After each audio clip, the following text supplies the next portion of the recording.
সুলাইমান তো এমন বড় বাদশা ছিলেন যার কথা পশু পাখি বুঝত। তিনি পশু পাখির ভাষাও বুঝতেন, জিন্নাতদের ভাষাও বুঝতেন। তার মন্ত্রী পরিষদে শুধু মানুষ ছিল না, জিন্নাতও ছিল। সেনাবাহিনীতে জিন্নাত ছিল, পশু পাখিও ছিল। তার পার্সোনাল সিকিউরিটির জন্য হুদহুদ পাখিও ছিল। বাতাস তার কথা শুনত, তিনি যা বলতেন তাই করতে পারতেন। এই পয়গম্বর সুলাইমান আলাইহিস সালাম আল্লাহর কাছে একদিন আবদার করলেন, আল্লাহ তাআলা গোটা দুনিয়ার রাজত্ব আপনি আমাকে দিয়েছেন, পূর্ব থেকে পশ্চিম, উত্তর থেকে দক্ষিণ, গোটা দুনিয়ার রাজত্ব আর ক্ষমতা আপনি আমাকে দিয়েছেন। আমার কথা পশু পাখি শুনে, জিন্নাত ইনসান সকলেই শুনে। আয় আল্লাহ তাআলা, আপনি যে গোটা দুনিয়া বানাইলেন, দুনিয়ার সৃষ্টিজীবকে আপনি যে রিজিকের ব্যবস্থা করেছেন, আল্লাহ তাআলা আমি পৃথিবীর সৃষ্টিকে একবেলা লাঞ্চ করাইতে চাই। আমি সৃষ্টিগুলাকে দুপুরের খাবার খাওয়াতে চাই। আল্লাহ বললেন, সুলাইমান তুমি খাওয়াতে পারবে না। পৃথিবীর এতগুলা প্রাণীকে তুমি খাওয়াতে পারবে না। সুলাইমান বলছেন, আল্লাহ তাআলা আমি কেন পারবো না? আমি এত বড় বাদশা, কেন আমি পারবো না? আপনার কাছে অনুনয় বিনয় করলাম, আপনি আমাকে একটা ব্যবস্থা করে দেন। আমি পৃথিবীর সৃষ্টিজীবকে একটা দিন এক বেলা দুপুরের খাবার খাওয়াতে চাই। আল্লাহ বললেন, সুলাইমান তোমাকে সুযোগ দেওয়া গেল। সুলাইমান আলাইহিস সালাম জিন্নাতদেরকে নিয়ে পরামর্শ করলেন, কি করা যায়? আমি গোটা পৃথিবীকে এক বেলা খাওয়াতে চাই। তারা বলল, কোনো টেনশন করবেন না, আমরা খাবার তৈরি করি। কেউ বলেছেন 6 মাস, কেউ বলেছেন 3 মাস। তারা 3 মাসে অথবা 6 মাসে জিন্নাতেরা খাবার তৈরি করে, খাবার তৈরি করতে করতে 40 কিলোমিটার পর্যন্ত শুধু ডেগ আর ডেগ। কয় কিলোমিটার? 40 কিলোমিটার। খাবারে কি আছে? রুটি আছে, ভাত আছে, গরু আছে, খাসি আছে, মুরগ আছে, মাছ আছে, গোশত আছে, কোনো জিনিসের অভাব নাই। আফ্রিকার জঙ্গল থেকে বড় বড় গরু, দুম্বা, উট, মহিষ সবগুলাকে জবাই করে রান্না চলে। সাগর থেকে বড় বড় মাছ উঠাইয়া রান্না চলে।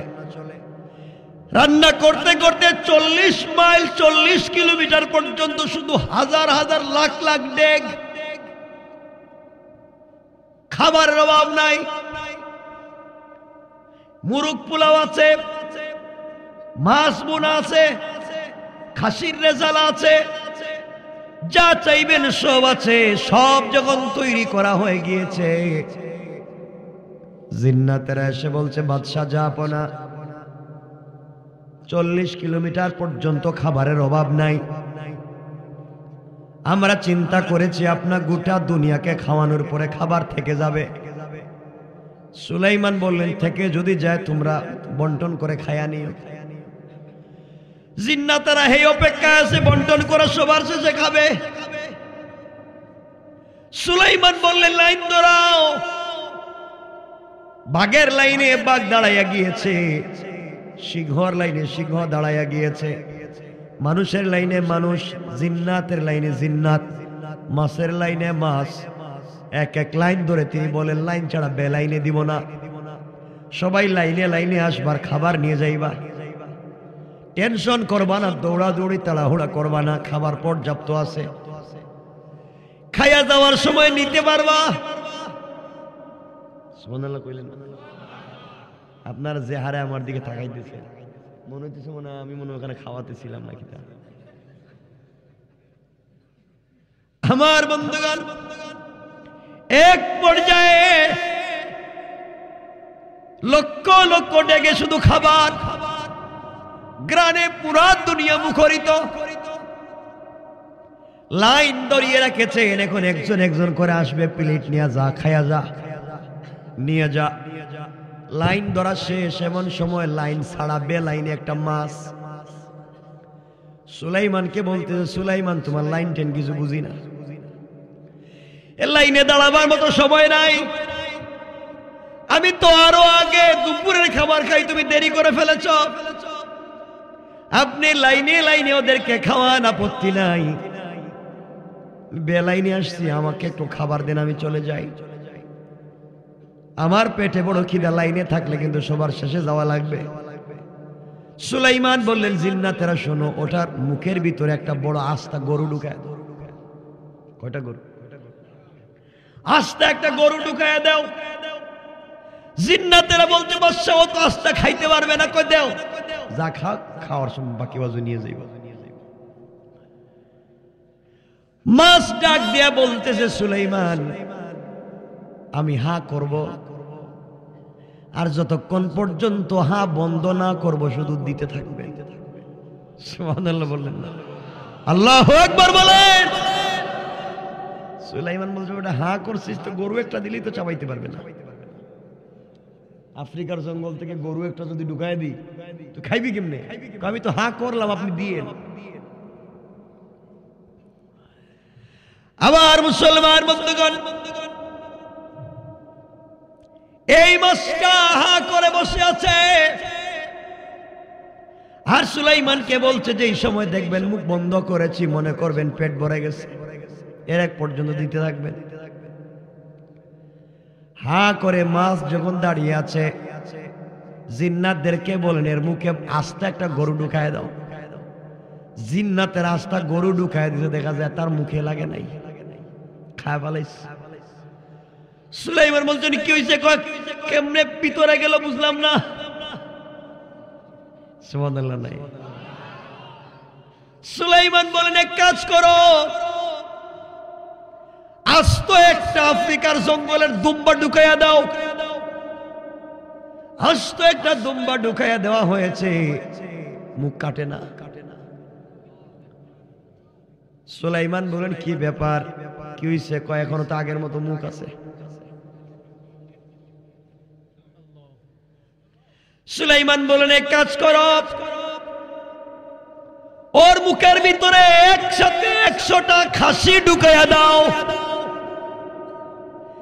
জিন্নাতেরা মিলে ফ্রাই করা বোনা করা 100 খাসি এর মুখের ভিতরে ঢুকাইয়া দিছে, মুখ কাটে না। সুলাইমান বলছেন, কি ব্যাপার? কয় এখনো তো আগের মতো আছে। আল্লাহু আকবার। রিজিক নিয়ে দৌড়াও। আমার বন্ধুগণ, এবার সুলাইমান বললেন, শুনো, এর মুখের ভিতরে আফ্রিকার জঙ্গলের বড় বড় উট, 100টা উট মুখের ভিতরে ঢুকায় দাও। সবাই মিলে 100টা উট ঢুকায় দিয়েছে, সব খাইছে কিন্তু মুখ কাটে না। সুলাইমান বলেন, কি ব্যাপার, মুখ তো কাটে না। স্যার আমরা কি করব? এক কাজ করে, এক লাইন ধরে একটা একটা করে ডেক ঢুকায় দাও। আল্লাহু আকবার। লাইন ধরায়া 40 কিলোমিটার লম্বা লাইন, লক্ষ লক্ষ ডেক, এক একটা ডেক আনা হয়, তার মুখে ডালা হয়, মুখ কাটে না। এমন করতে করতে 1 কিলোমিটার 2 কিলোমিটার না, 10-20 না, পুরা 40 কিলোমিটারে গোটা দুনিয়াবাসীকে খাওয়ানোর জন্য তিনি যত খাবার তৈরি করেছিলেন সব ওই মাছের মুখের ভিতরে দেওয়া হয়েছে, সব খায়া সাফ, এরপরেও মুখ কাটে না। এবার সুলাইমান বলেন, কি হলো? সব খাইলের পরে মুখ বন্ধ করে না কেন? মাছ বলতেছে সুলাইমান এখনো তো আমার পেট ভরে নাই, আমার তো আরো খাবার লাগবে। সুলাইমান বললেন কি বলতে চাও? গোটা দুনিয়াবাসীকে খাওয়ানোর জন্য 40 কিলোমিটার পর্যন্ত 3 থেকে 6 মাসে রান্না করা হলো, সব তুমি খাওয়ার পরেও বলো তোমার পেট ভরে নাই। মাছ ডাক দিয়া বলতে সুলাইমান তুমি আজকে আমাকে উপবাস রাখলাম, আবার আল্লাহ আমাকে প্রতিদিন 3 বেলা 3 লোকমা খাবার দেয়, 3 লোকমা খাবার আমি খাই। তুমি আমাকে যত খাবার দিয়েছো এগুলা তো 1 লোকমার 100 ভাগেরও 1 ভাগ হয় নাই। আমার আল্লাহ তার চাইতে কোটি গুণ বেশি করে প্রত্যেক দিন 3 বেলা আমাকে খাবার দেয়া দেয়। সুলাইমান সিজদায় পড়ে বললেন আল্লাহ বুঝতে পারি নাই, মনে করেছিলাম আমিও তো বাদশা, আমি পৃথিবীর মানুষকে একটা বার একদিন 1 বেলা লাঞ্চ করাবো। 6 মাসে 40 কিলোমিটার পর্যন্ত রান্না করলাম, তোমার একটা প্রাণী সব খায়া ফেলাইল। আল্লাহ বলেন সুলাইমান এমন একটা নয় রে, পানির নিচে এমন 18,000 মখলুকাত, মাটির উপরে এমন 18,000 মখলুকাত, আকাশের উপরে এমন 18,000 মখলুকাত আমি আল্লাহ রেখে দিয়েছি, যাদের প্রতিদিনের 3 বেলার খাবার আমি আল্লাহ তাদের কাছে পৌঁছে দে। আল্লাহু আকবার। আল্লাহ যদি এত খাবার দিতে পারে আপনারা আমারে মনে দিতে পারতো না? কথা বললেন না কেন? খাবার নিয়ে তো টেনশন করেন কেন? খাবার নিয়ে তো টেনশন কেন?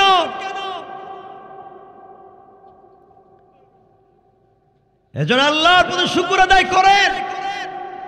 কালারকান্দির বহু লোকের খবর নেন, 50 বছর আগে তার মা বাপ ঘুমাইবার ঘর পায় নাই,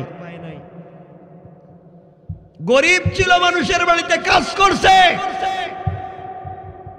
ধৈর্য ধরেছে। 40 বছর পরে আল্লাহ তাকে কোটি টাকার মালিক বানায় দিছে। এমন লোক নাই? আর 40 বছর আগে ছিল জমিদার, অহংকার আর নষ্টামি করবার কারণে এখন রাস্তার ফকির। এমন লোক নাই? আল্লাহকে চিনে আমার বন্ধুগণ, আপনার কোটি টাকা দামের বাড়ি আছে, আপনার 2 কোটি 3 কোটি টাকা দামের গাড়ি আছে, ভিক্ষুক আপনার বাড়ির সামনে ভিক্ষার ভাঙ্গা থালা নিয়ে বলছে সাহেব আমি প্যারালাইসিস রোগী, আমার ঘরে 2-4টা বাচ্চা আছে, আমাকে 10-5 টাকা 20 টাকা দেন, আমি কিছু খাবার নিব। আমরা এত ফরেজগার, টাকা তো দেয় না। জিগায় তুই যে ভিক্ষা করস কলিমা জানোস নি? জিগায় না? অনেকে জিগায় ভিক্ষা করতে চাইলে কলিমা জানোস, নামাজ পড়ছস, রোজা রাখছস, হজ করছস, যাকাত দিছস? ওরে আল্লাহ, এবার ভিক্ষা করতে কি কোন বিপদে পড়লাম না? এত কিছু জিজ্ঞাসা করবেন কেন? আপনি দিয়ে দেন, পারলে দেন, না পারলে নাই। তো জিজ্ঞাসা করার দরকার আছে না কিছু লোক? কয় তুই আমার বাড়িতে কাজ করবি, ভিক্ষা করার দরকার নেই। মনে রাখবেন, আপনি কোটি টাকা দামের গাড়িতে বসেছেন, 5 টাকার জন্য আপনি আপনার গাড়ির গ্লাস খুলতে পারেন না। গরিবকে 5টা টাকা আপনি দান করতে পারেন না। যে আল্লাহ আপনাকে কোটি টাকা দামের প্রাইভেটে বসিয়েছে, ওই আল্লাহ ফকিরের হাতে ভিক্ষার ভাঙ্গা তালা দিয়েছে। আপনি যদি অহংকার করে বসেন, আমার আল্লাহ চাইলে ফকিরকে গাড়িতে বসাইয়া আপনাকে গাড়ি থেকে বের করে আপনার হাতে ভিক্ষার ভাঙ্গা থালা ধরাইয়া দিতে আমার আল্লাহর 1 মিনিটও দেরি হবে না। আল্লাহ পারবেনি?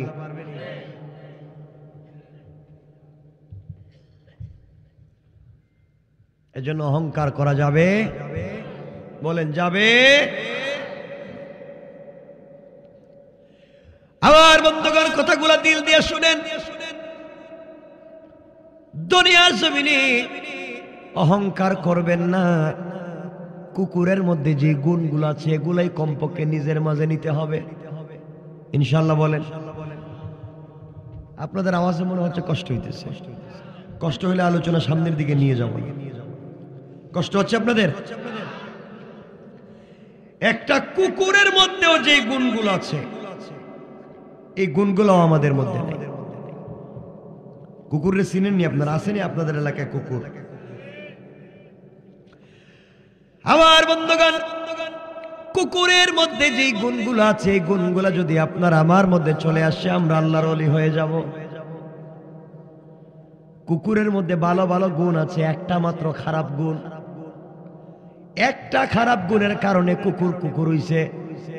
আর এমন একটা কেন 1 কোটি গুণ আমাদের মধ্যে আছে। আবার মুসলমান বন্ধুগণ ভালো করে মনে রাখবেন, কুকুরের মধ্যে একটা গুণ আছে, কুকুরের নিজস্ব কোনো বাড়ি নাই। আসেনি? নিজস্ব কোনো ঘর নাই, নিজস্ব কোনো জায়গা জমি নাই। সুতরাং দুনিয়ার জমিনে যারা আল্লাহওয়ালা যারা হয়, জিকির করে আল্লাহর জন্য, 24টা ঘন্টা চিন্তা করে আল্লাহর জন্য, আল্লাহওয়ালারাও দুনিয়ার জমিনে কোনো সম্পদ বানায়া যায় না। ঠিক না বলেন? কুকুরের নিজস্ব কোনো বাড়ি নাই, বাসস্থান নাই। দুনিয়ার জমিনে যারা আল্লাহওয়ালা, খবর নেন আমার নবী, খবর নেন আবু বকর, ওমর, উসমান, আলীর খবর নেন। তাদের নিজস্ব কিছু ছিল না, সব আল্লাহর রাস্তা দান করেছে।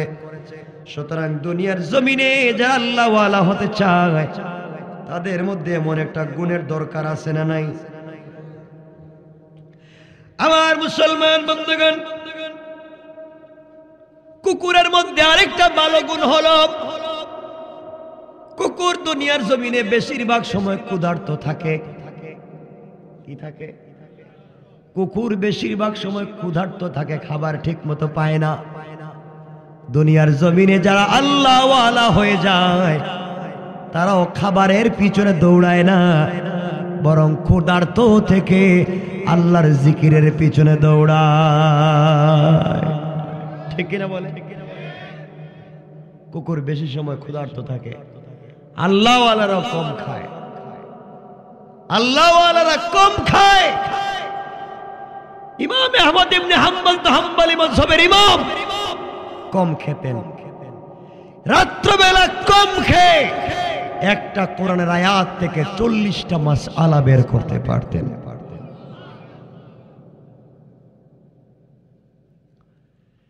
এই জন্য আল্লাহওয়ালাদের 1 নাম্বার গুণ, বাসস্থান নাই, সুন্দর বাড়ি গাড়ি নাই, দুনিয়ায় কিছু করে না, আখিরাতে করে। 2 নম্বর, তারা বেশিরভাগ সময় ক্ষুধার্ত থাকে। এরপরেও মালিককে ভুলে যায় না, মালিককে সব সময় স্মরণ করে। কুকুরের 3 নম্বর একটা গুণ হলো কুকুর কম ঘুমায়। ভুল বলেছি? কুকুর কম ঘুমায়। দুনিয়ার জমিনে যারা আল্লাহওয়ালা তারাও বেশি ঘুমায় না। কুকুর যদি ঘুমায় তার কাছে আস্তে করে আওয়াজ দিয়ে দেখবেন উঠে দৌড় দিচ্ছে। আর আমরা এমন ঘুমাই, সামনে যদি 100টা বোমও মারে নড়ে না। কথা কোন ঘুমাইছে তো ঘুমাইছে, আর সমস্যা কি? আল্লাহওয়ালাদের 3 নম্বর গুণ, আল্লাহওয়ালারা কম ঘুমায়। চিন্তা করে দেখেন, কুকুরও কম ঘুমায়, বেশি সময় ঘুমায় না। এজন্য দুনিয়ার জমিনে যদি আল্লাহওয়ালা হতে চান, স্বপ্নে রসুলে পাককে দেখতে চান, বেশি ঘুমানো যাবে না, গভীর রাতে ঘুম থেকে উঠে যেতে হবে। আল্লাহর কোন গোলাম ঘুম থেকে উঠে সাজদায় পড়ে যখন আল্লাহকে ডাক দেয়, আল্লাহ তখন আরশে আজিমে থাকে না, সাথে সাথে বান্দার নামাজের জায়গায় হাজির হয়ে যায়। এই জন্যে আল্লাহ ওয়ালাদের 3 নাম্বার গুণ হলো কম ঘুমানো।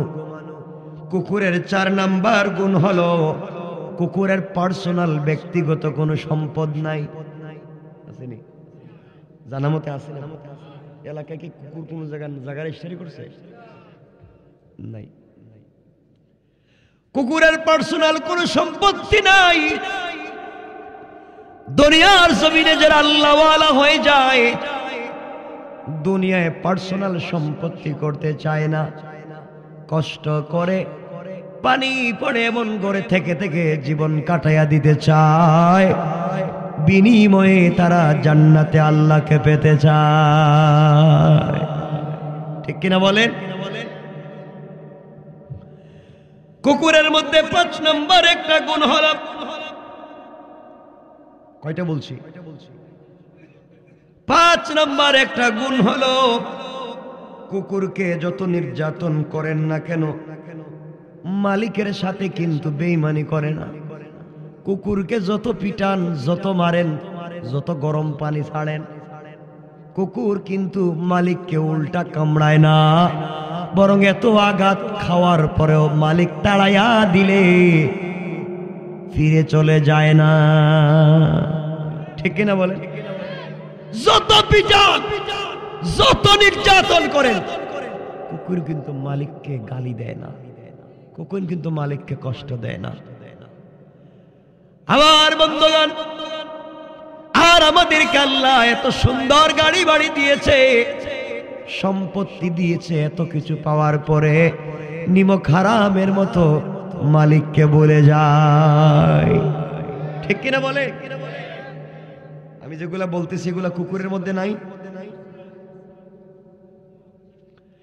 আমার বন্ধুগণ, কুকুরের মধ্যে আর একটা উত্তম গুণ হলো কুকুর শুধুমাত্র ভালো ভালো জায়গায় ঘুমায় না, কুকুর যেখানে সুযোগ পায় ওখানে শুয়ে যায়।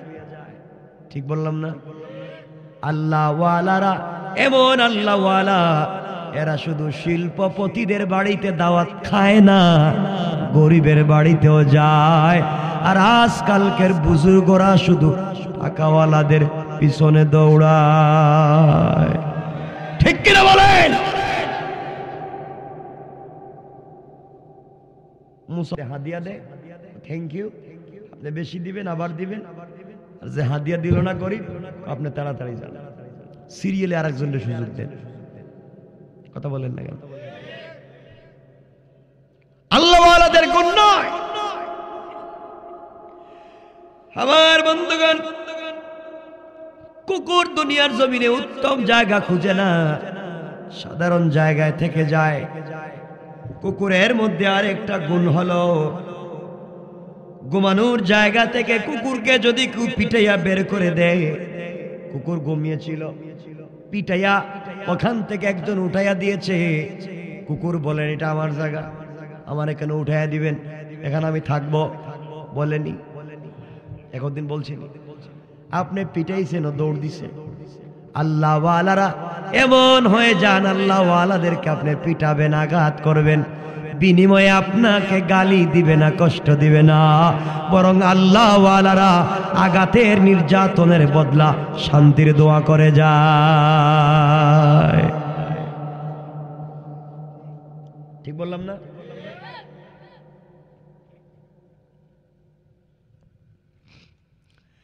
আমার আল্লাহ কুরআনে কারীমের ভিতরে এই ওলিদের কথা বলেছেন।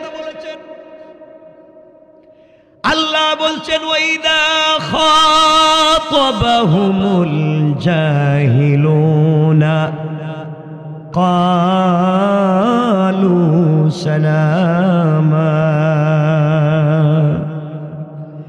আল্লাহ রাব্বুল ইজ্জত ওয়াল জালাল বললেন, আমার গোলামদেরকে, আমার ওলিদেরকে কেউ যদি গালি দেয়, কষ্ট দেয়, গালির জবাব দেয় না, আঘাতের জবাব দেয় না, বরং গালি দিলে, আঘাত করলে গালির জবাবে যেই ব্যক্তি গালি দিল ওই ব্যক্তির জন্য শান্তি আর দোয়া করে যায়। কোন সুবহানাল্লাহ।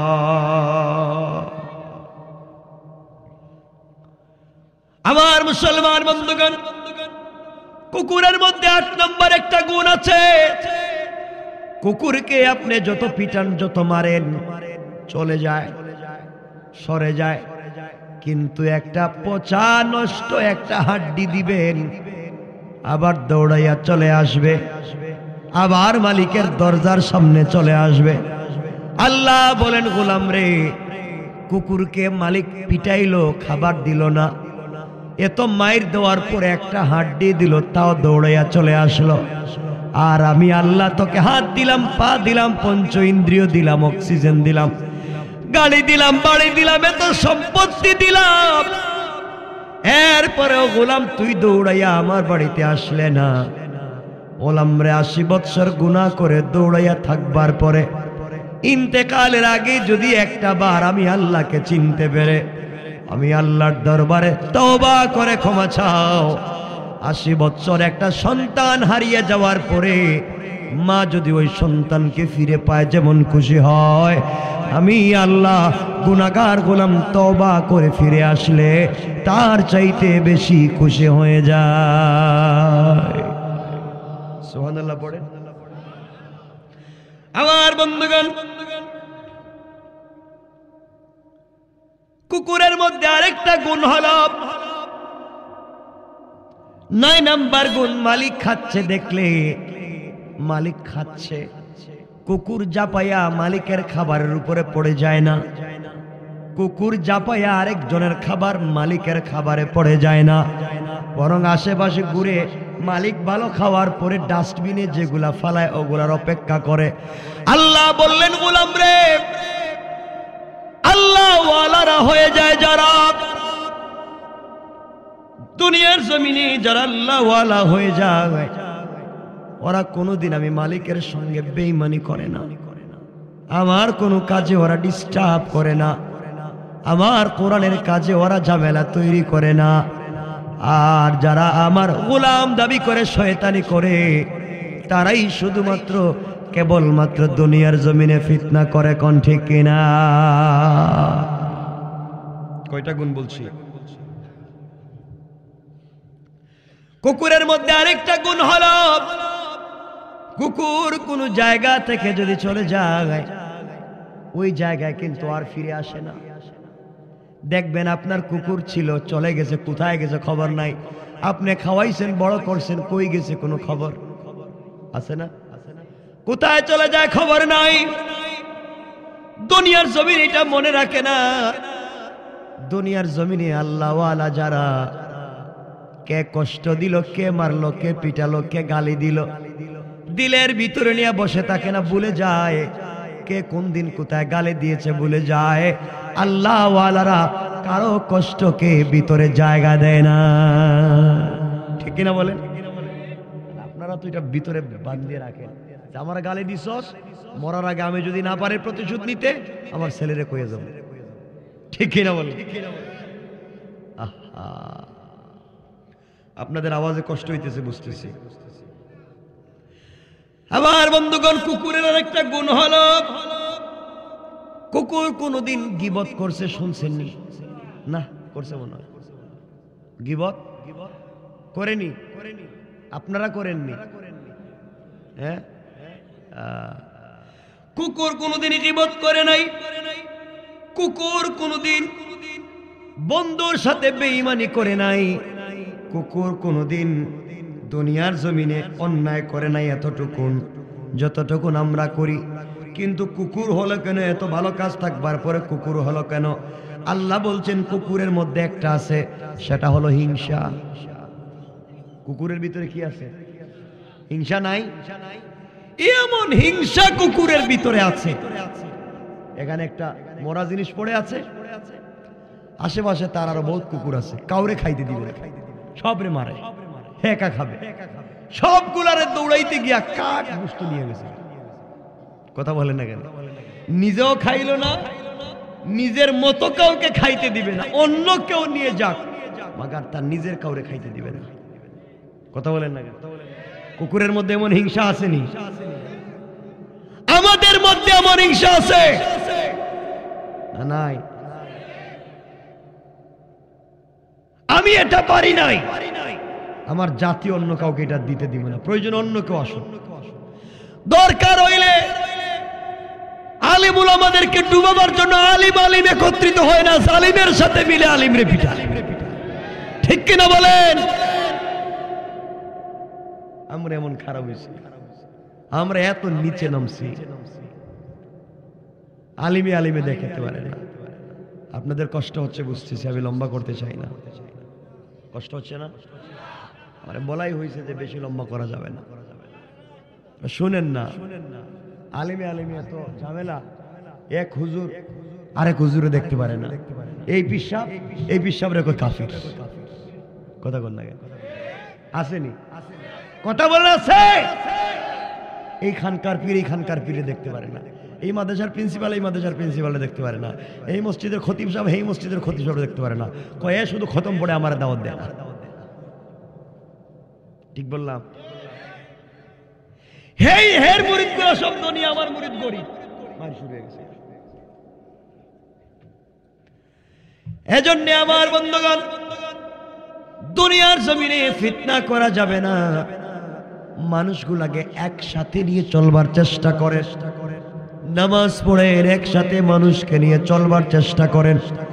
আল্লাহ বলেছেন, গোলাম রে, দুনিয়ার জমিনে একসাথে যদি চলতে পারো, আমি আল্লাহ কথা দিলাম, গোলাম কথা দিলাম, ইন্তেকাল করতে দেরি হবে, আমি আল্লাহর তৈরি জান্নাতে যেতে দেরি হবে না। কোন সুবহানাল্লাহ, আওয়াজ করে কোন আল্লাহু আকবার। আমার বন্ধুগণ, আল্লাহ রাব্বুল ইজ্জত ওয়াল জালাল বলেছেন, গোলাম রে,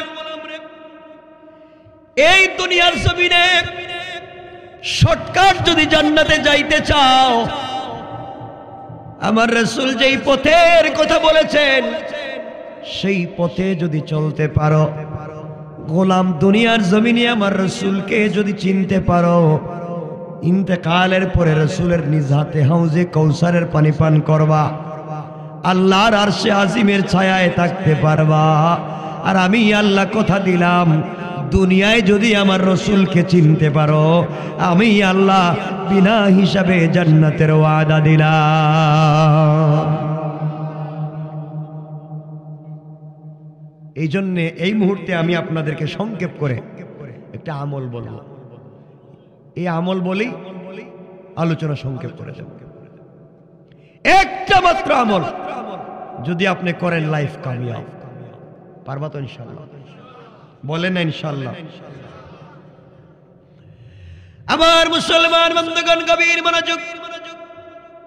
আল্লাহর পয়গম্বর, আখিরি জামানার নবী জনাবে মুহাম্মদুর রাসূলুল্লাহ সাল্লাল্লাহু আলাইহি ওয়াসাল্লাম মদিনার মসজিদে বসা, নবীজির সামনে আলী বসা, সাহাবায়ে কেরাম বসা। আলীকে বললেন, আলী রে, আমি কি আজকে তোমাকে কিছু ওয়াজ করব, নসিহত করব? এই নসিহত গুলা যদি তুমি মানতে পারো, ইন্তেকাল করলে জান্নাতুল ফিরদাউসে চলে যাইবা। আলী বললেন, ইয়া রাসূলুল্লাহ, আপনি বলেন। নবীজি বললেন, আলী রে, তুমি যদি জান্নাতে যেতে চাও বিনা হিসাবে, আল্লাহর আরশে আজিমের ছায়ায় থাকতে চাও, আমার নিজ হাতে হাউজে কাউসারের পানি পান করতে চাও, প্রত্যেক দিন রাত্রে প্রতি রাত্রে তুমি 4000 দিনার আল্লাহর রাস্তায় দান করবা। তুমি যদি প্রতি রাত্রে 4000 দিনার আল্লাহর রাস্তায় দান করতে পারো, 4000 টাকা আল্লাহর রাস্তায় দান করতে পারো, ইন্তেকাল করলে বিনা হিসাবে জান্নাতে যাইবা। কোন সুবহানাল্লাহ। আলী বললেন, ইয়া রাসূলুল্লাহ, আমার ঘরে মাসের পর মাস চুলা আগুন ধরে না, এক বছরেও তো 4000 দিনার মিলাইতে পারবো না। আর আপনি বললেন প্রত্যেক রাতে আমি 4000 দিনার দিব। আল্লাহর রাসূল বললেন, আলী রে, আমি কি বলে দেব, কেমনে দিবা? আলী বললেন, ইয়া রাসূলুল্লাহ, আপনি বলেন।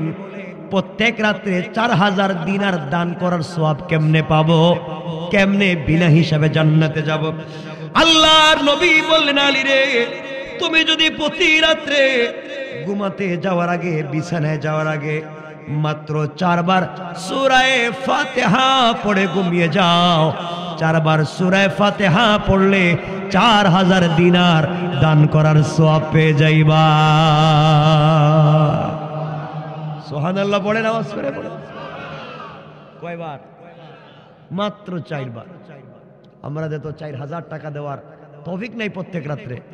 আল্লাহ রাসূল বলছেন, আলী রে, তুমি যদি 4000 দিনার দান করার সওয়াব নিয়ে ঘুমাতে চাও, তাহলে অবশ্যই প্রত্যেক রাত্রে 4 বার সূরা ফাতিহা পড়ে ঘুমায়া যাইবা। আল্লাহ তোমার আমলনামায় 4000 টাকা দান করার সওয়াব দিয়ে দিবে। সুবহানাল্লাহ পড়েন। আমরা পারবো তো ইনশাআল্লাহ? সবাই বলেন, মনে রাখবেন। এবার আলী বলছেন, ইয়া রাসূলুল্লাহ, আমার আরো কিছু ওসিয়ত করেন, নসিহত করেন।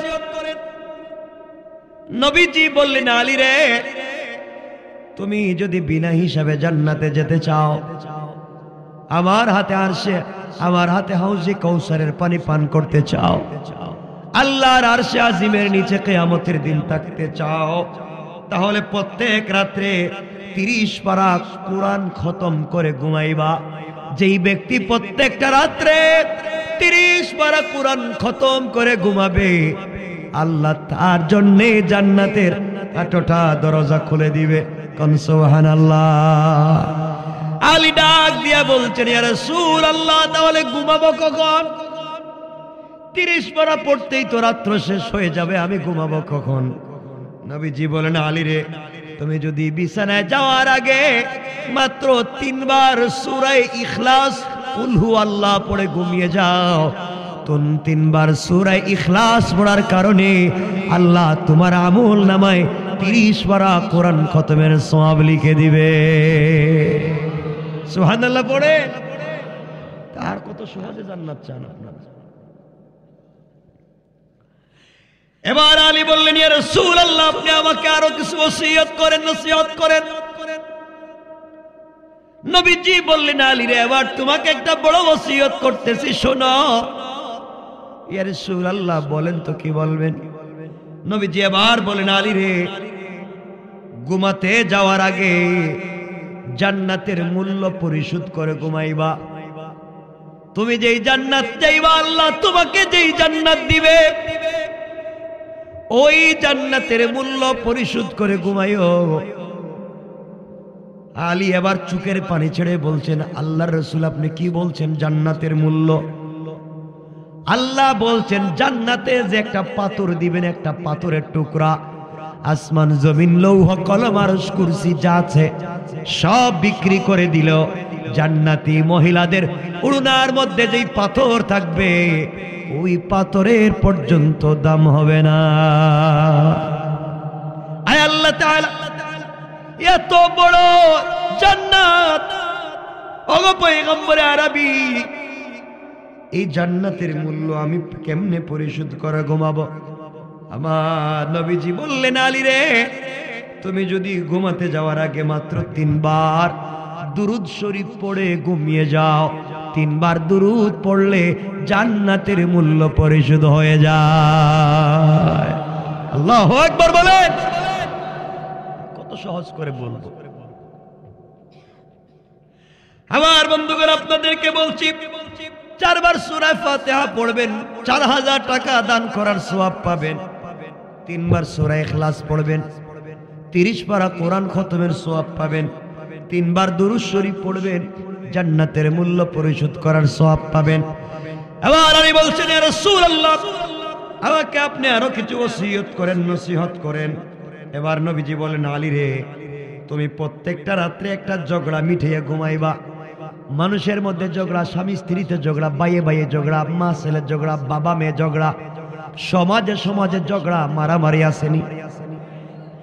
তুমি যদি প্রতিদিন রাত্রে ঘুমাতে যাওয়ার আগে একটা ঝগড়া মিটাইয়া ঘুমাও, আল্লাহ তাআলা এর বিনিময়ে তোমাকে জান্নাতুল ফিরদাউস ওয়াজিব করে দিবে। এবার আলী বলছেন, ইয়া রাসূলুল্লাহ, একটা করে ঝগড়া মিটাইয়া আমি ঘুমাবো, তাইলে কি প্রতিদিন মানুষ মারামারি করবে নাকি? আর আমি কি কার বাড়িতে মারামারি হচ্ছে খুঁজে খুঁজে থাকবো নাকি? কেমনে আমি ঝগড়া কোথায় পাবো আর কার মিটাবো? নবীজি বলেন, আলী রে, তুমি যদি মাত্র 10 বার ঘুমাতে যাওয়ার আগে আস্তাগফিরুল্লাহ পড়ে ঘুমিয়ে যাও, মাত্র 10 বার, মাত্র 10 বার আস্তাগফিরুল্লাহ পড়ে ঘুমিয়ে যাও, তাহলে দুইজন মুমিনের মধ্যে ঝগড়া মিটাইয়া দিলে যেই সওয়াব, আল্লাহ এই সওয়াব তোমার আমল নামায় লিখে দিবে। কয়বার? আমার নবীজি বলেছেন, আলী রে, 10 বার যদি আস্তাগফিরুল্লাহ কেউ পড়ে প্রতিদিন, আর মোটামুটি 70 বার যদি আস্তাগফিরুল্লাহ পড়ে, কিয়ামতের দিন আমি নবীজির উপরে তার জন্য শাফাআত করা ওয়াজিব হয়ে যায়। কয়টা বলছি? বলেন না, 4টা। 5 নাম্বার, বিশ্বনবী বলছেন, আলী রে, তোমাকে আরেকটা ওসিয়ত করে দেই, এটা পালন করবা। ইয়া রাসূলুল্লাহ বলেন, 5 নাম্বার ওসিয়ত হলো ঘুমাতে যাওয়ার আগে একটা মকবুল হজ এবং একটা মকবুল উমরা করে তুমি ঘুমাইও। আলী বলছেন, ইয়া রাসূলুল্লাহ, আমি মদিনায়, আমি কেমনে এখন উমরা করতে প্রত্যেক রাত্রে যাব?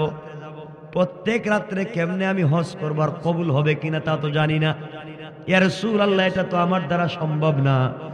নবীজি বলেন, আলী রে, তুমি যদি ঘুমাতে যাওয়ার আগে প্রত্যেক রাত্রে 4 বার কালিমায়ে তাওহীদ পড়ে ঘুমিয়ে যাও, তাহলে একটা মকবুল হজ, একটা মকবুল উমরা করার সওয়াব তুমি পেয়ে যাবে। সুবহানাল্লাহ পড়েন। আমার বন্ধুগণ, কত সহজ মকবুল উমরা, মকবুল হজ করার সওয়াব যদি পেতে চান, মাত্র 4 বার কালিমা তাইয়্যিবা পড়বেন, কালিমা ইমানিয়া পড়বেন, কালিমা তাওহীদ পড়বেন। আর যদি আপনারা দুনিয়ার জমিনে ঝগড়া মিটে জান্নাতে যেতে চান, 10 বার আস্তাগফিরুল্লাহ পড়বেন। জান্নাতের মূল্য দিতে চান, 3 বার দুরূদ শরীফ পড়বেন। 30 পারা কোরআন খতম করে ঘুমাতে চান, 3 বার সূরা ইখলাস পড়বেন। 4000 দিনার দান করে ঘুমাতে চান, 4 বার সূরা ফাতিহা পড়বেন। 4 বার সূরা ফাতিহা, 3 বার সূরা ইখলাস, 3 বার দুরূদ শরীফ, 10 বার আস্তাগফিরুল্লাহ, 4 বার কালিমায়ে তাইয়্যিবা, কালিমায়ে তাওহীদ, কালিমায়ে ইমানিয়া। এটা পড়তে সব মিলিয়ে 5 মিনিট লাগবে না? কথা বলেন না কেন? এগুলা যদি করতে পারি, রাসূল বলেছেন, এই আমলগুলা প্রত্যেক রাত্রে যেই ব্যক্তি করবে, কিয়ামতের দিন আল্লাহ তার হিসাব তো নিবেন না, বরং তার সুপারিশে কয়েকশো লোককে জান্নাতে পাঠাইয়া দিবে। সুবহানাল্লাহ, ওয়াজ করে পড়েন সুবহানাল্লাহ। 12টা হয়ে গেছে নাকি? আপনাদের কষ্ট হচ্ছে, আমাকে বলা হয়েছিল 11:30। আর লম্বা করতে চাইব না, 41 হয়ে গেছে না? আর লম্বা করার দরকার নেই। শুনেন না, এই আমলগুলা তো মানবেন ইনশাআল্লাহ। সবাই বলেন ইনশাআল্লাহ। 4 বার কি মনে রাখেন? 4 বার সূরা ফাতিহা, 3 বার, এরপরে 3 বার, 10 বার। কয়টা গেছে? 5 নম্বরে কি? কয়বার? 4 বার। 4 বার, 4 বার কালিমা তাইয়্যিবা, 10 বার আস্তাগফিরুল্লাহ, 3 বার দুরূদ শরীফ, 3 বার সূরা ইখলাস, 4 বার সূরা ফাতিহা। যেই ব্যক্তি পড়বে, আল্লাহর রাসূলের হাত ধরে জান্নাতে পৌঁছে যাবে। এর চাইতে সহজ আর কেমনে জান্নাতের কথা? আল্লাহ আমাদের কবুল করুন। সবাই পড়েন আমিন।